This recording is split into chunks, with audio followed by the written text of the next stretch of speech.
Um, mapakalaw sa luwas. Ano lang, video lang. Bigyan ako sa akin. So, I just wanna show this. Ang ganda ng sunset.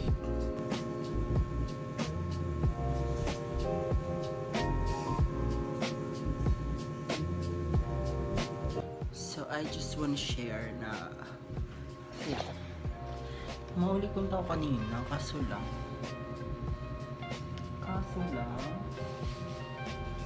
isip ko may tree planting pala sa Sabado, kaya hindi ako makahuli niyan. Kaya kung mahuli ako niyan, magasuno ako, kaya po ako mabalik bukas. So with so much limited na money, yun lang, I decided na hindi na lang manumuli. And I just want to share this because the mga notebooks from, hindi naman siya masyado ancient, pero like siguro most likely mga 2021 or 19. And of course there lang siya basta notebook, diary, journal. Nag-journal ka ba? Hinapot niya ang student. So yun, I will not say that I'm unique kaya nag-journal pa ako niyan, like physical na notebook. And there is a like Wattpad or kuan bidak. There is a Wattpad or sa I don't know, cellphone sa notes. Well lang, hindi ko na siya mag-visualize na nagda-diary ka sa note kay di ba may potential na mawara. Pero kapag sa note mo kaya, like pag sinurat mo na siya, yun na siya doon. Like, as long as you as long as you keep it, ayun siya doon. So, yeah, I just wanna share this. And also, I wanna share na I'm also, syempre, we are embracing modernity and no, I don't know. Siguro naisip ko lang na i-modernize siya. Like, I wanna look back. Ang inimo ko, like, ini-input ko sa computer, sa Word, ang actual na diary na sinulat ko. So, alam mo ba yun? Mga code ba yun? Sa mga alphabet. So, in-input ko ang actual na sinulat ko for the diary, and then yun, after inputting everything, of course i-fix ko man ang mga grammar or mga errors, mga spellings, mga grammar. So I'm trying to fix it depending sa kung paano ko siya nakikita na mali.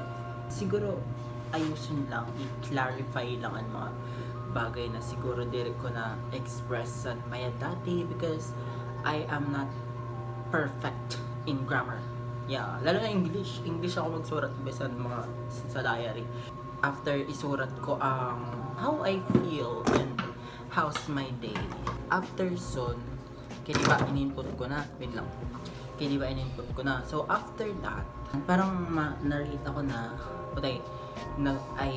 nagsurat ako about like, nagpadagat ngayon kami ni Rokoan, irugsuon mo, nag-assignment ngayon kami ni Rokoan, irugsuon mo. Tapos, after suon, I'm trying to narrate everything from my point of view na. Like, I never imagined that at some point in my life na pasyalo pa lang sa problema ko, like, problema ko pa lang, parang iniisip ko pa lang ang siguro ang enrollment sa college, ang stamp, ang pagbakal stamp, requirements, gano'n. And then, maisip mo parang kababaw sa ito na problema ko dati. Kaya compared sa problema ko na it's more, it's much bigger.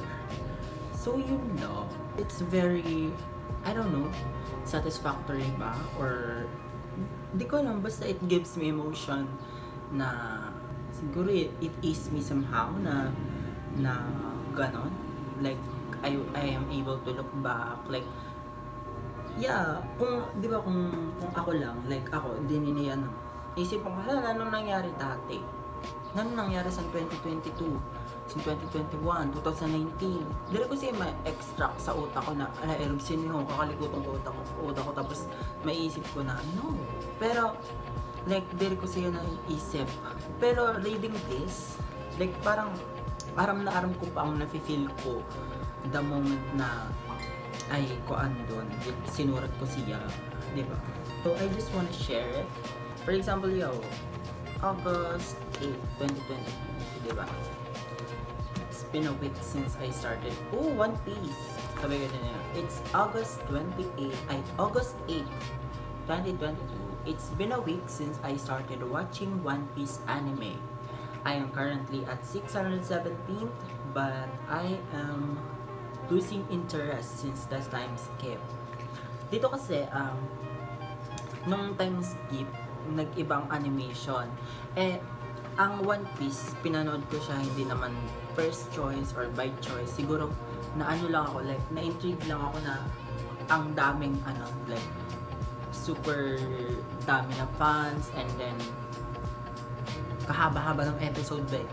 Diba? 617 din yun, and then, now I think 1,000 something na siya. And then, diba, like, may intrigue ka lang when I am watching anime or animated movies. Bukod sa story, kasi syempre, makikita mo muna doon ang trailer, like, there man ang kabuuan story. So, one thing na very significant na nagpupukaw sa interest ko is of course, the visual. And then, kung ang standard ko, ang like, nakita ko pa lang ang cover page and then ang title. Cover page? Siguro cover, cover, nakita ko pa lang ang cover and then intrigued na agad ako, like, hala, imo doon kaya, gusto ko kaya imo doon. Like, yun, ang anime na yun is ang Demon Slayer. So, di ba, kaganda ng visuals ng Demon Slayer, and then, ka-interesting pa ng title na Demon Slayer. Like, and then, ang One Piece kasi, hindi man siya like super ganda ng effect, like ng cover, mga ganon-ganon. Like, tapos, after time skip, I don't think this is the first time, pero after time skip, nag-iba ang animation niya. Kinda like nag-iba. And then, very controversial dun si Robin, since nag-iba ang niya, like appearance, not overall. And then, lately, sa Elbaf arc, so, nag-iba ulit dun ang itsura ni Robin. Pero it's okay. Until now, nanonood ako, like, nag-aabang ako. And then, ang ganda ng One Piece. Continue ko.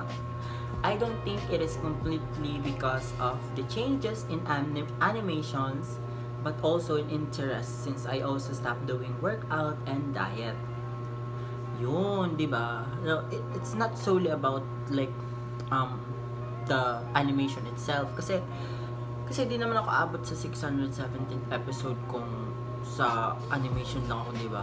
So, siyempre, may mga magagandang like mga anime na magandang animations, pero at some point tinitigil ako because kung hindi naman masyado maganda ang story, like, I mean, not really masyado maganda or not maganda, pero in my perspective siguro hindi ko lang gusto, ganon. So, at some point tinitigil ko naman. Pero given na 617th episode, di ba? Imagine 617. Imagine lang, like, gagalit ako. Like, 617 yun eh, kahalaba na zone. So, it only meant na invested talaga ako sa One Piece. Siguro ang favorite ko na arc is, I think ang Skypiea arc. Pero it's not the most favorite. Siguro ang Wano arc na lang, since very mas emotional siya. Pero yun na, ang may story din kasi sa Skypiea na nagustuhan ko talaga, like very mga mystery baga sa anime itself, sa One Piece itself. Doon may mga na-uncover daw, ay hindi man naging uncover like completely, like nagkaroon lang ng teasers, ang Sangadnika, di ba? Ang silhouette naging teaser yun doon, and then mga giants. Also, ito na ang story sa to na ang magbarkada na kuan, like tinaasa to na ito, basta ito, basta yun, like, you know, like, hindi man lang siya about visuals, but the narration itself, the story itself. And then siguro ang favorite, well, naging review yeah, since we are talking about One Piece here, I am going to talk about it. Like, yeah, I wanna share it. Like, share ko sa'yo din yun, so akin din ko share niyan, di ba? Yun. Ang favorite ko na character is si Charlotte Linlin. Gusto ko si Mama. Si Big Mom. Gusto ko yun. Today, I gone to the Today, I gone to the beach with my classmates, Izzy, Joanna, Jasper, Kemwell, and Elvin. I think this is grade 11. Pandemic ata yan. Grade 11 ba? Grade 12? Grade 11 ata yan. Grade 11, diba, modular ang learning mode. Tapos, parasahan answers, and then, hindi ko alam kung sino sa nag-game na GC. Basta may GC kami, si Regine, si IC, si Jasper, si Kimwet. Basta ganon. Tapos dito kami nag-chat, like, marala ka. Tapos, nag-tiktok ata kami hindi ko alam. Ito pa. Ang sinabi ko pa kanina. Today, I bought a mailing stamp with my friends Carmela, Ara, Rogeline, and Charlene in Sorsogon. We were told that the mailing stamp is available in Gubat, so we head there instead of kerosene. But unfortunately, it's not. So Rogeline and I headed to Sorsogon to buy one, while the three others waited in Gubat to lessen travel fee, diba? Yun. Upon reflecting sa diary na yan, it's not only about the stories and the memories, diba? It's also the development, also the how far you've come in terms of what you are learning, diba? Makikita mo talaga na sumakses, charot.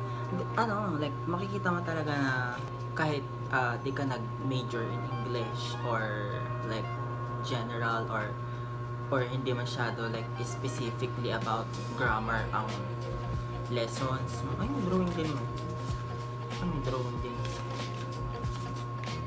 Yun, so kahit hindi like specific about grammar ang lessons sa eskwelahan, you develop, you grow, you learn as you go. So yun, like, diba, habang na-expose ka sa pag-aaral, as long as na-expose ka doon sa mga bagay-bagay na, for example, sa English language, English is the medium of instruction of science.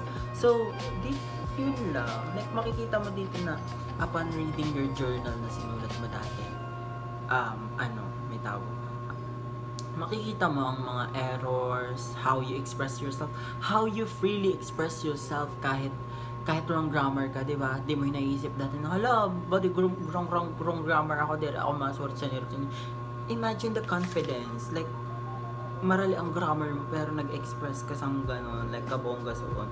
Now, reading that, tapos you have the chance to fix it. Diba, like, fix it, like, totally fix it na, hala, mali ko dati. Like, siguro, like, improve it, gano'n lang. And with that, namomonitor mo somehow how far you've come. Like, maisip mo, hala, irog ako sino mag-istorya dati, pero ngayon, figure out ko na mali. Diba? Self-criticism. Hindi yan, hindi yan masama. Yeah. So, I will be reading the rest. And, I don't know, siguro update na lang. Parang, wala man sila may interest. Kaya, wala akong pake. Gusto ko lang mag-journey. Diba? Bye-bye!